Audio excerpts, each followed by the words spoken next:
You're asking that question about Yakub, the big head scientist. That is such a big story that I think I'm going to read some stuff because it's a very big story, right? So you can find that story for those who have the Holy Tablets, right? In chapter 16, the underworld. That's the chapter. The name of the chapter is chapter 16, the underworld. And you can see a picture there of the Donakil. Now, I'm going to read some information. The best book really that goes into the details of the Yakub story is the book called Shambhala and Agatha, Cities Within, right? The Cities Within. Because the planet Earth is hollow, right? And there's a diagram called the hollow Earth. But that diagram explains about how the planet is hollow.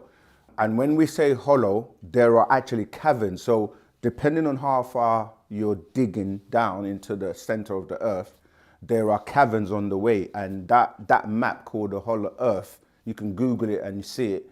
There are caverns in between, not right in the center, but like in between as you're going down. Many, many different caverns. And those caverns have been there for a long time. And you have different extraterrestrials that live there. And the Donakil, who I've shown a picture of, is one of those beings. Then you have like the Duanis. Yeah, the Duanis, they look like that. They're like porcupine beings. They are very smart. You have the Teros. Yeah, the Teros, they look like that. These are like the cone head that you would have seen in like Star Trek and certain movies that depict these different beings. But the Earth has a grid system, right? As you can see there. There's so much information. I'm just building up to then go into that story of Yakub, because Yakub, who's referred to as the big head scientist, he came about as a product of a mixture between the Donakil and the Teros. So yeah, that whole chapter, if you read the underworld, chapter 16 in the Holy Tablets goes into it, and the book Shambhala and Agatha, Cities Within, that goes into more detail. But what I'm going to do is, again, from even the Melaninite children, which is scroll number 133, that goes into, so what I'm going to do is just read an excerpt and then talk about Yakub.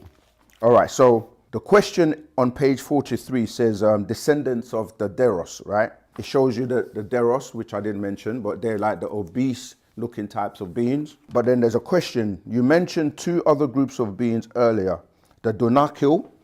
All right, I'm going to write some of the words that are quite hard to maybe know. So the Donakil and the Terror, yeah, when we say terror, we put the plural and we say Teros, yeah, but it's terror.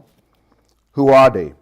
The answer is the Donakil, whose original home is in the 8th planet Risk, right? So the name of the planet is Risk. This is where our master teacher comes from as well, right? It says the 8th planet Risk of the 19th galaxy, Ilion. Ilion is ILLYU,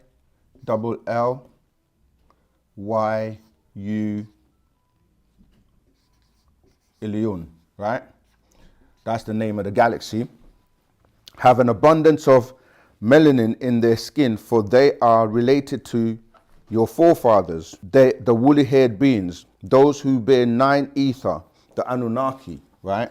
Again, remember, these terms, this is when he was still teaching us the Sumerian doctrine and the terms that were being used, such as Anunnaki or Elohim,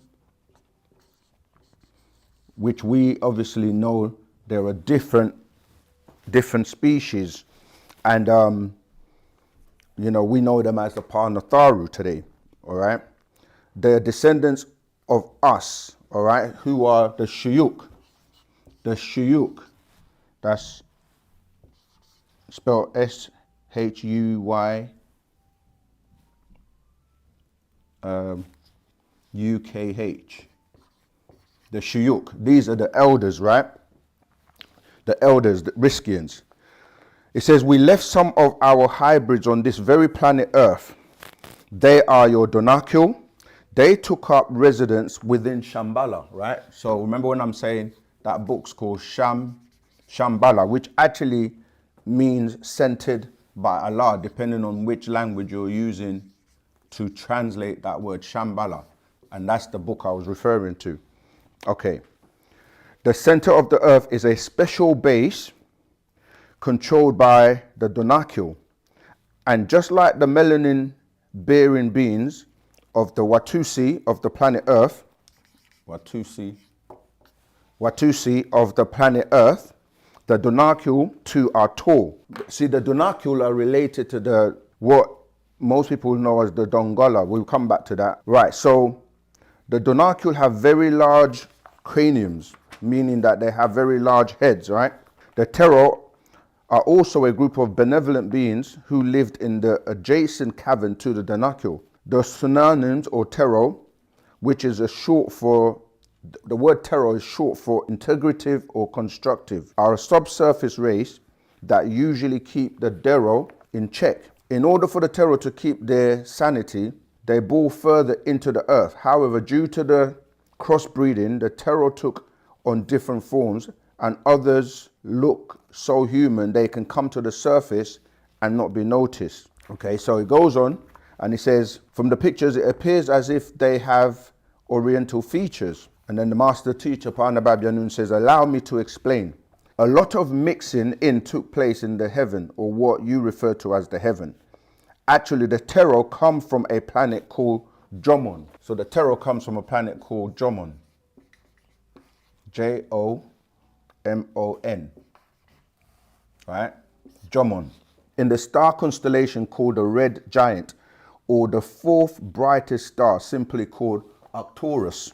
Again, you can find Arcturus in the Bible if you look at Job 9:9, Amos 5:8. You can find the mention of these constellations. So Arcturus, which is the Boots constellation.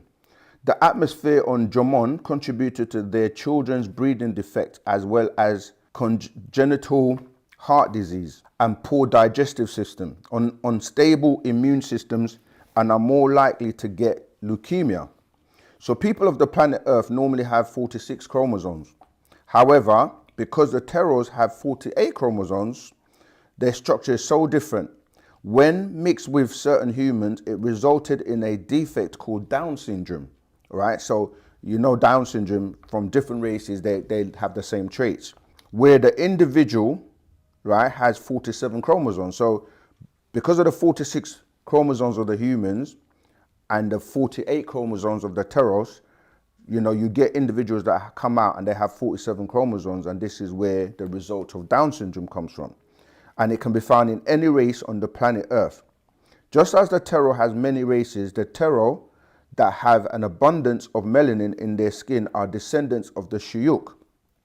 And those that lack melanin are the descendants of the Flugerods, right? So the Flugerods are a species of Europeans, if you want to look at that, use that term, that came before the Canaanites, yeah, or from Canaan. These were like 2,400 years before the Canaanites or the Canaanites, and they were 8,400 years before, right? So they would have been 8,400 years ago, whereas the Canaanites are dealing with 6,000 years ago. So that's why 2,400 difference in terms of the time. Okay, so let's carry on. So it says that of the Shuyuk, and those that lack melanin are the descendants of the Flugerods or the Halabines or Hulub. Questions. You say the Tero who have melanin in their skin are descendants of the Shuyuk, and those that lack melanin are the descendants of the Flugerods. Do you mean that the two tribes mixed in, or are they a product of one or the other, as in the case of the Adamites? The answer, it says, the chief of the Donacule called Rabboni Fukur. Let me just write that name down. So the chief of the Donacule, his name is F-U-Q-W-R, right?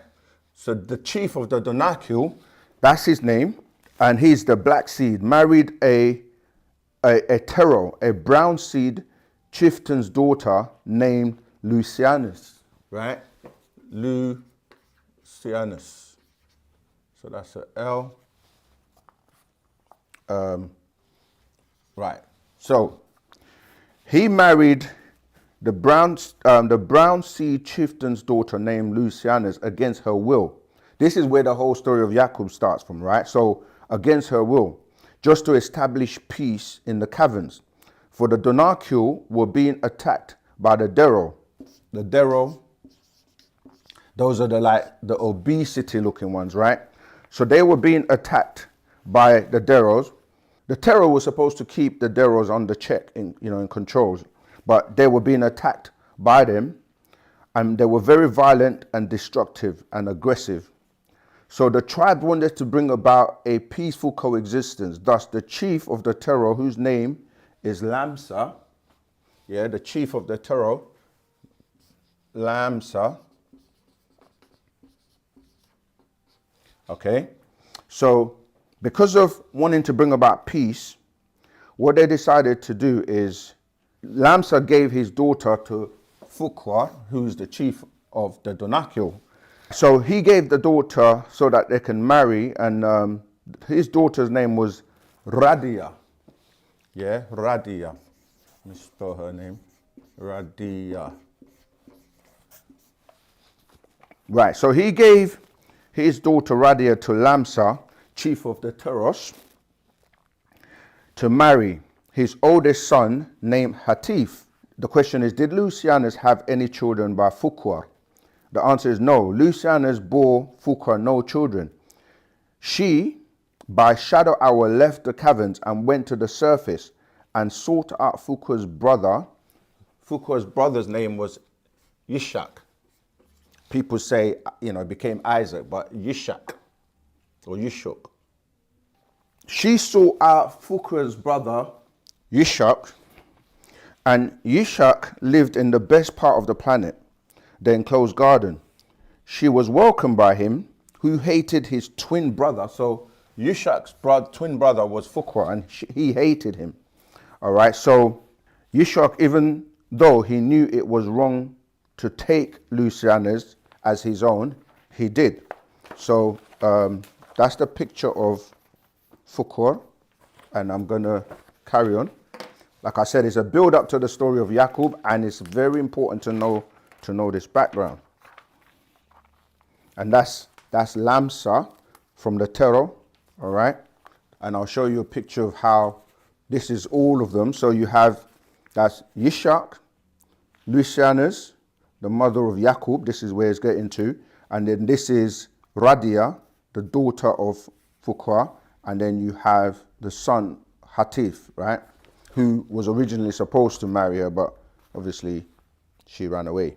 And then now we get into the meaty bit. This is the picture of the big head scientist known as Yakub, which became Yakub, became Jacob, and in other stories that pick up.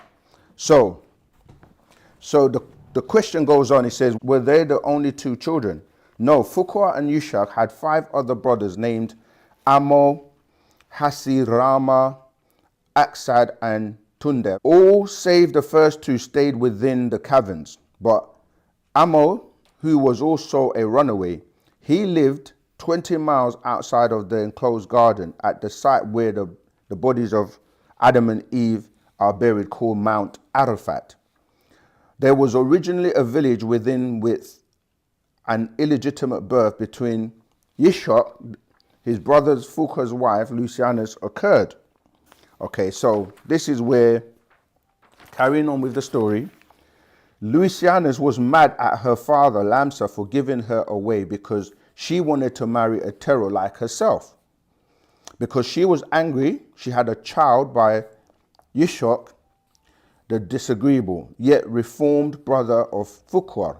She did this so that the child would be of no benefit to her tribe. Many thought him unpleasant to look at. This is why. Now it's going into, this is the story of Yakub.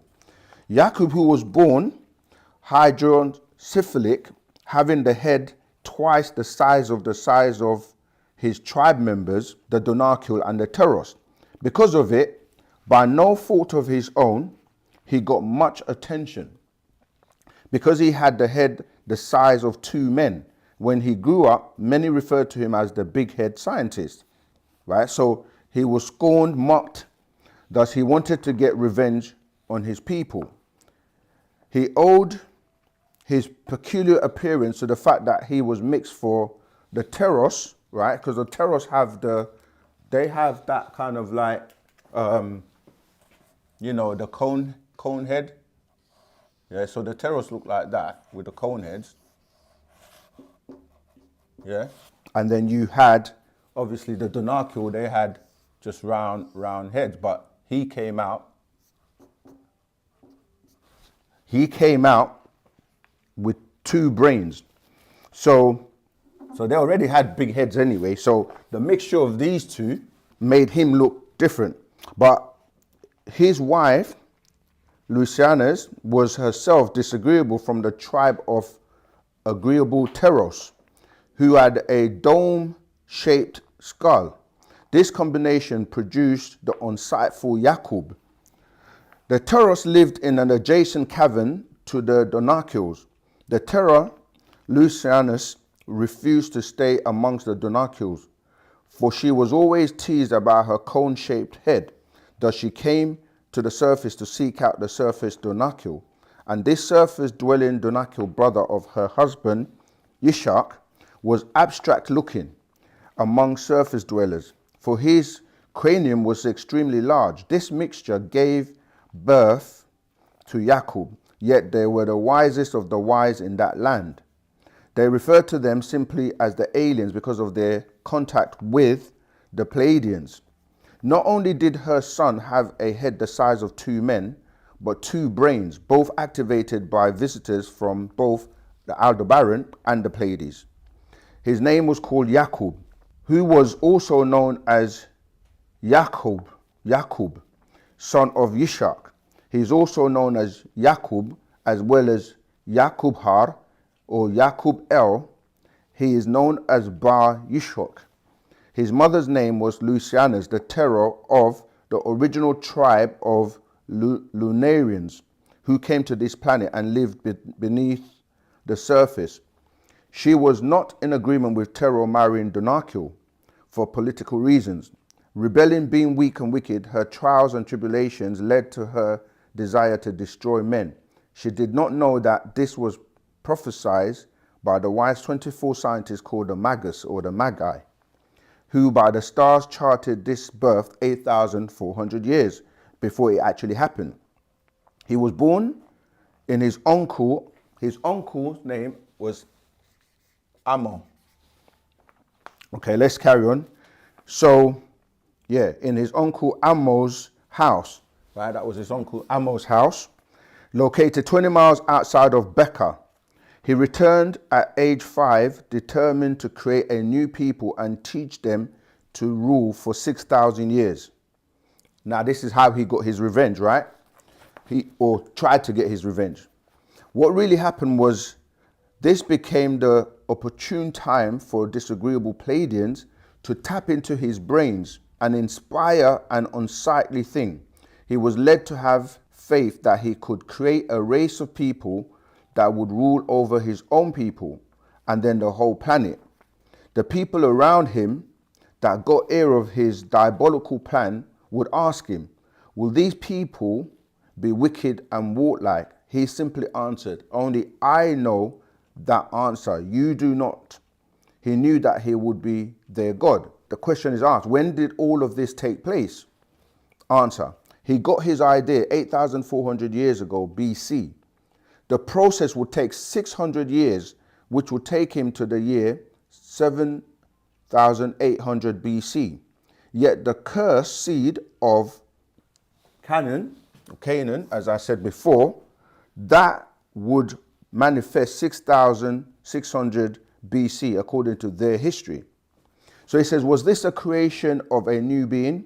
Yes, this God, Yakub, created his own Adam in his image and after his likeness. In the image of a human being, and wicked and weak-minded, overcome with jealousies and envy. He was born with a complex of inferiority and to subject the world to their wish of superiority. A new man, a kind of man, simply mankind. The hidden meaning was in the real name, Patmos. Patmos. Patmos, that was the hidden name, right? The place of my own killing, that is Patmos. In the Aegean Sea, that is in Greece, where this mad scientist Yakub was to create a new race to destroy his own people and himself. Yet he died at age 150 and never saw the completion of his creation. They were all to be healthy, strong, and good breeders. How was the new being going to be created? Okay, so Yakub made the Flugerods by genetic splicing called grafting. They were called Jews, which became Jews later, called Jacobites, to show forth his power and his wisdom, declaring himself the righteous, and he can make a people genetically and mentally weak to give them the power to rule.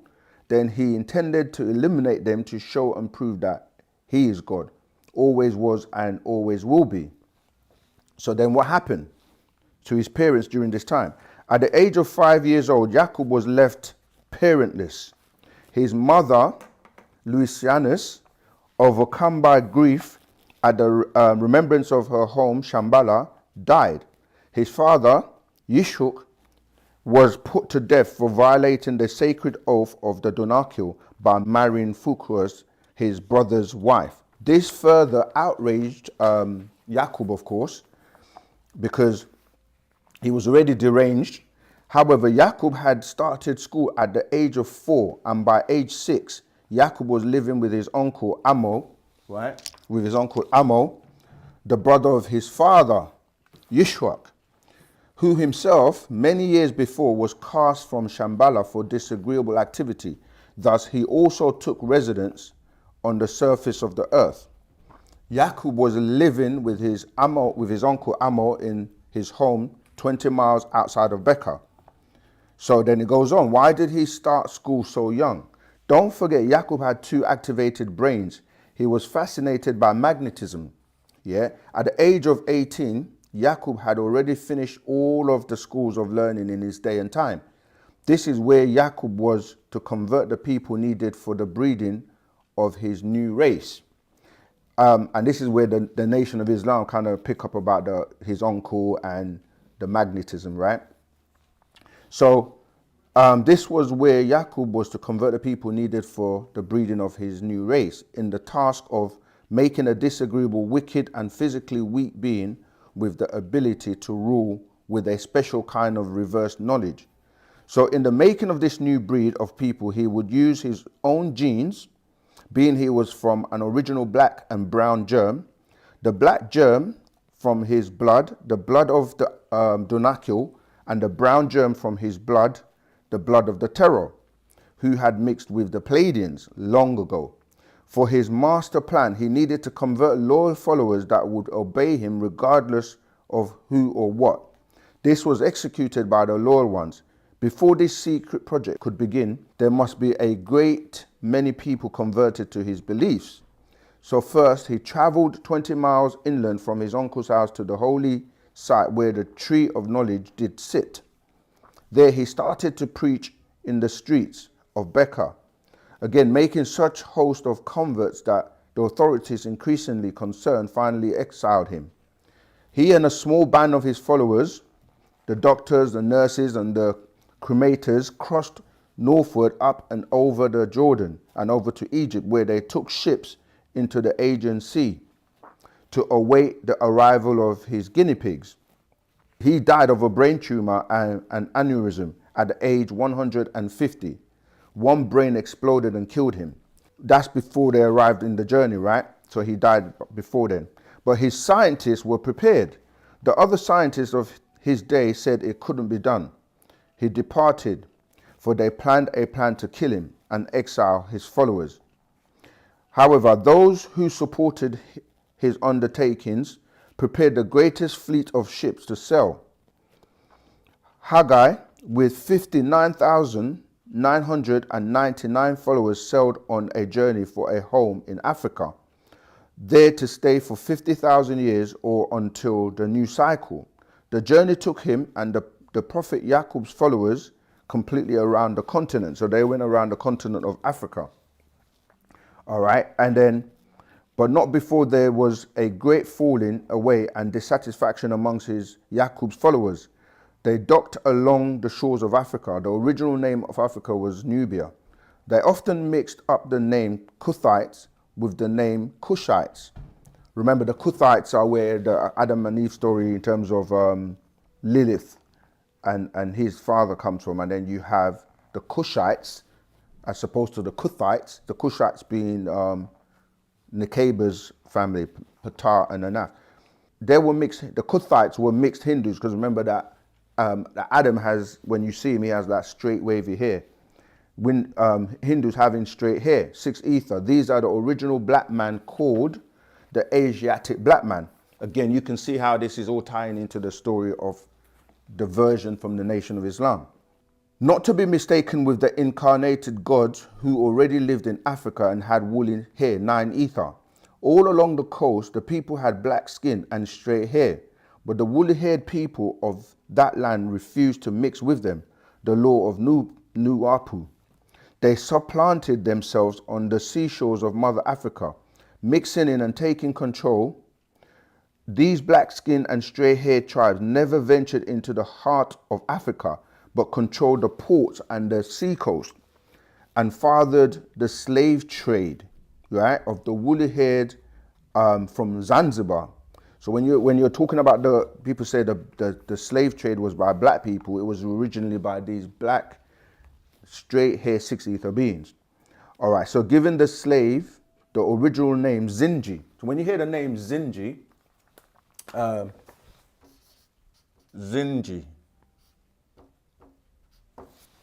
right? So that name Zinji, that was before the word Negro,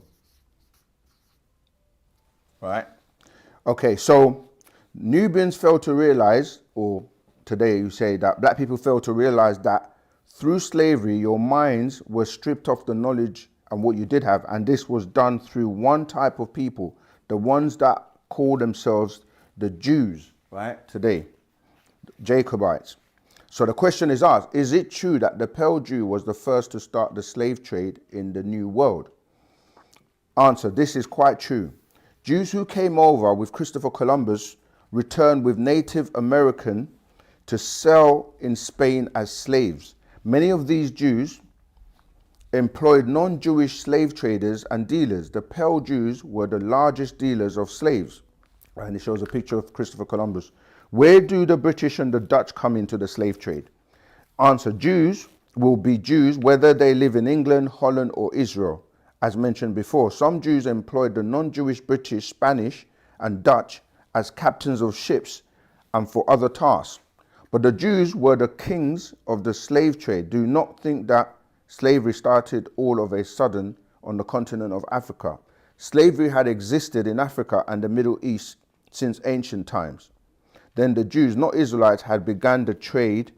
It took a turn for the worst. For centuries, Jews had a hard time starting the slave trade in Africa because even though the pale man had guns, he didn't have a match to the strength and the fighting skills of the African foreparents and their simple weapons. Yeah, that's a story for another video, but we're gonna just focus on the Yakub story, right? Because like I said, it's a very complex story and unfortunately you have to just listen through it because there's a lot. All right, so people, the question is asked, it appears that because we were enslaved during the slavery and so forth, that the pale race, the graftation, Yakub's graftation was successful. And the master answers and he says, let me ask you a question. Why would you think it was a success? Because the things the pale man has done to Nubians will explain their wickedness. And if Yakub was successful with grafting a weak and wicked being, then he succeeded.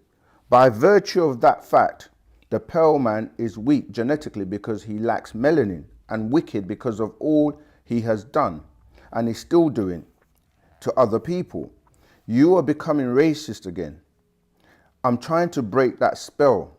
Nubians, or as a new being, you must take on the responsibility for your own actions.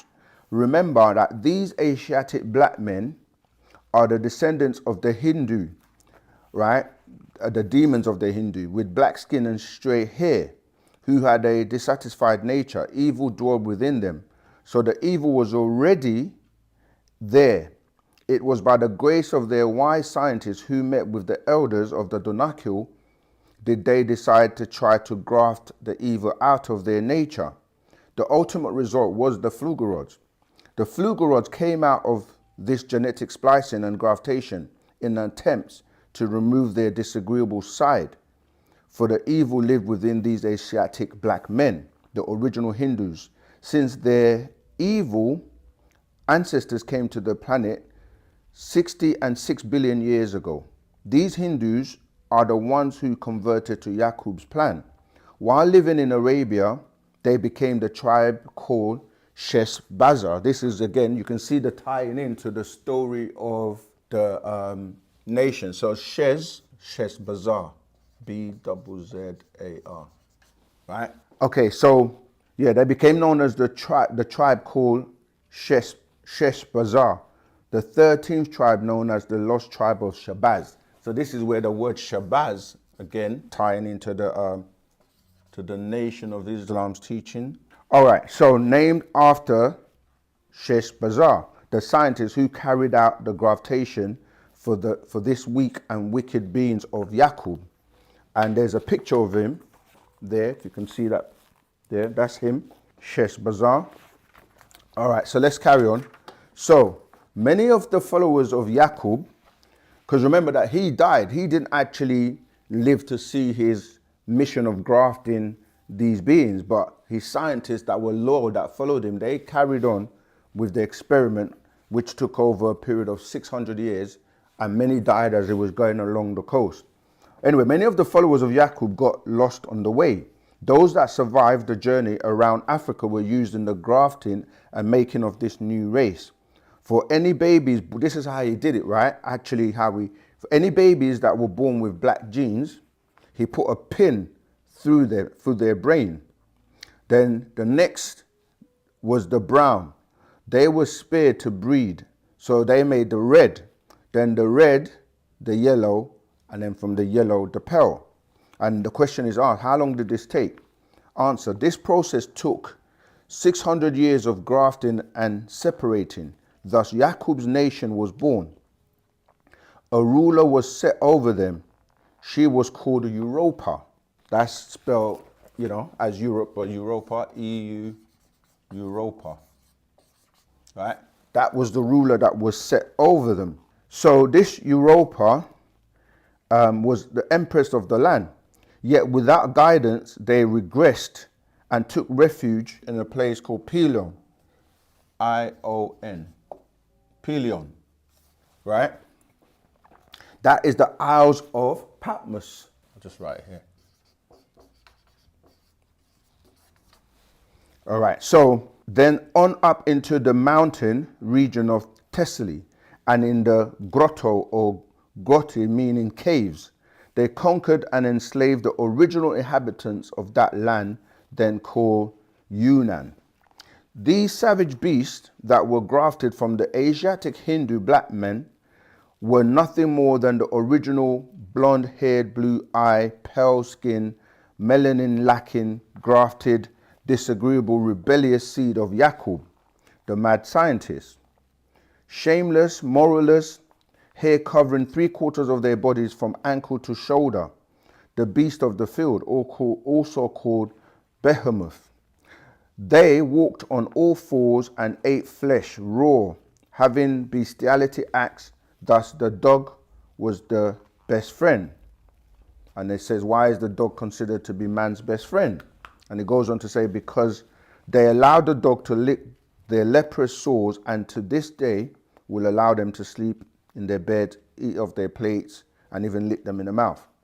The outcome of the graftation was the Flugorods, bred by mixing in the seed of the Pleiadians, which is blonde hair and blue eye, mixing and grafting from the genes of the Asiatic black straight-haired and black-skinned and black-eyed Hindus, grafting from the brown germ to the red germ to the yellow germ onto the new earth bred Flugorods, also breeding the abstract black skin and blue-eyed being. Yeah, so, I mean, the story goes on and on and on, and I'm going to try and cut it short. But just to tie it all up in a nutshell, we're saying that this person that people are calling Yakub, or the big head scientist, he came about by way of two different races that were living in the caverns in the world known as Shambhala, where you have many beings that coincide and live there. You had the Deros, who are the obese looking, and you had the Teros, which are the kind of like cone head looking beings, and they were always fighting each other. But the Teros were supposed to really keep the Deros in check, because the Deros are very aggressive, unruly, etc. Now, because of war going on between them all the time, the Donakil, they sought to have peace by mixing in with the Teros.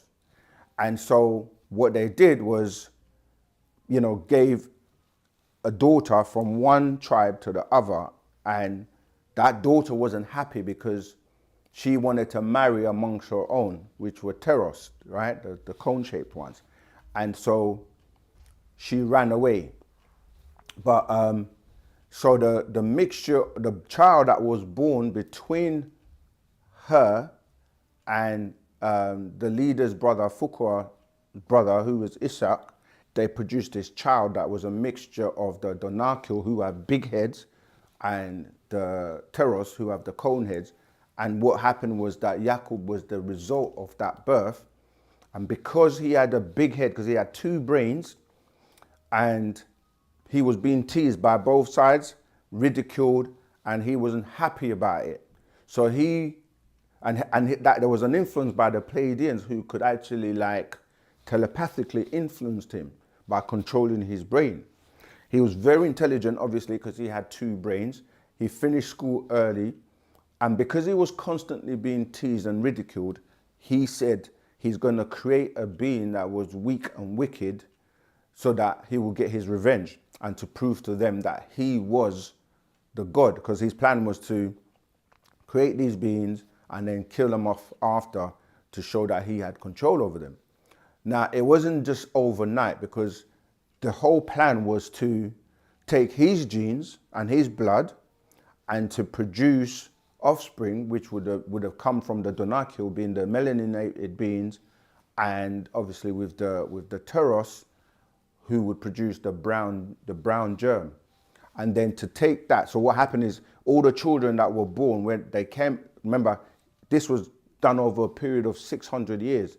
Whilst he had to get followers, he had to basically build a crowd by preaching his doctrine and people that followed him. And he got ships, and he loaded his ships with his followers to go on this journey. And what he was doing was, like, throughout that period, he was doing this breeding of taking the dark to the brown, and then the brown to the yellow, and then the yellow to the red, then to the pale. But how he did that was every child that was born that was dark, he would get rid of. Then the brown would then produce children, and then so on and so forth. So basically, like, if you kind of look at it like if you look at how Michael Jackson was, where he was dark, he had a big head, big nose, big lips, dark skin, and over a period of time, he went from being dark to light. He went from having a big nose to a straight nose, big lips to thin lips, and basically transformed. So you can go from black to what people consider white or pale, but you can't go the other way around. So anyway, people were dying along the journey, and this journey took 600 years. He himself died along the journey because one of his brains exploded. So he didn't make it to see the end result. But however, he had loyal scientists that knew of his plan of what he was trying to achieve, and they actually completed that. And this would be what people are calling Jews today, but they were originally Khazars. And if you study the Jews, you have two sects, the Sephardim and the Ashkenazim, which are descendants of these Khazars. And so the word Jew, as we have broken, or I break down all the time, is because they try to tie into the tribe of what they say Yehuda or Yehudi. That's what they say Jews are. and that will go to the tribe of Judah of the 12 tribes. Well, 13 if you include the female, but they're not the original tribe of Judah. They play on the word Judah with Jew, but they are from the what we call the Jacobites, or the Jebusites, from the son Jebus. But anyway, so that Yakub story, as I've explained, is the same story that the Nation of Islam told, as you saw, because the person that was over that land, Shesh Bazar, is who they call Shabazz, where they say the tribe of Shabazz. And they refer to, if you look at the nation's teachings, as the original Asiatic black man. This is why in Wu-Sabat we explain that we're not the original Asiatic black man. That's referring to the East Indians, who are, although they are black, they're dark, they had straight hair. And our unique trait on the planet as Nagaru or Negroids is woolly 90 for hair. So that's where they had the information of the story, but it got mixed up. And then in the Bible, in the biblical stories, they tell you about the story of, Jacob and Esau, and how the birthright was stolen. And, that's a whole different story. But yeah, so this Yakub that people keep asking about, this is how he came about, by these extraterrestrial descendants that lived in the inner world, or the caverns in the inner world called Shambhala, where you find many other beings that have been here for millions of years that have descendants on the planet. So when you look at everyone on the planet today, all the races, yeah, you'll have the original forefathers who came from some other constellations, other planets, dwelled here in the caverns. Some of them remained in the caverns and don't come up to the surface, and others came up to the surface. So like we talk about the Donakil, which ties into the Dangalaba, or the tribes in Nubia today, which refer to that, and that ties into the Watusi tribe. And then you have the other side, which is the Pataites, which ties into Nekeba and her parents, Anath and Patah. So that's the black. And then you'll have like these cone-head beings that come from Jomon, right? From Jomon. These are where the Orientals, if you look at like the Chinese, they kind of look like them with, the features, and those are from Jomon. Then you look at people on the planet that are very obese, like they have a lot of weight. I'm not talking about people that just have weight, but the ones that are really obese to the point where they can't lose weight. That's because they have their genetics tied into these Deros, right? And so everyone on the planet has some link to these extraterrestrials by way of their descendants in the caverns.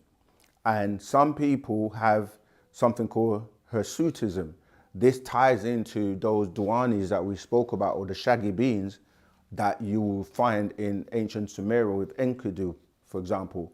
Because when you look at the epics of Gilgamesh, his best friend was called Enkidu. And those Enkiduites are those hairy beings. So all the biblical stories, all the people on the planet, they relate or tie back into these extraterrestrials in some way, shape or form. And Yakub's story is just one of those strange stories that got passed over and remixed, but it literally comes from him being, this birth between, two different people. We talked about the Down syndrome as well, which is, the terrors mixing in with people on the planet to produce, we have 46 chromosomes, 23 chromosomes from your mum, 23 chromosomes from your father, giving you the 46. But with the mixture, with their having 48 chromosomes, produces 47 chromosomes, which is what produces Down syndrome. And that's on every race. So if you look at a black, a white, an Asian person who has Down syndrome, they all have the same features. This is why it literally just goes back down to the DNA and the chromosomes. So I hope that's helped. It's a long story, but I hope that's giving you a breakdown of Yakub, the big head scientist, that the story obviously over time got diluted and mixed. All right?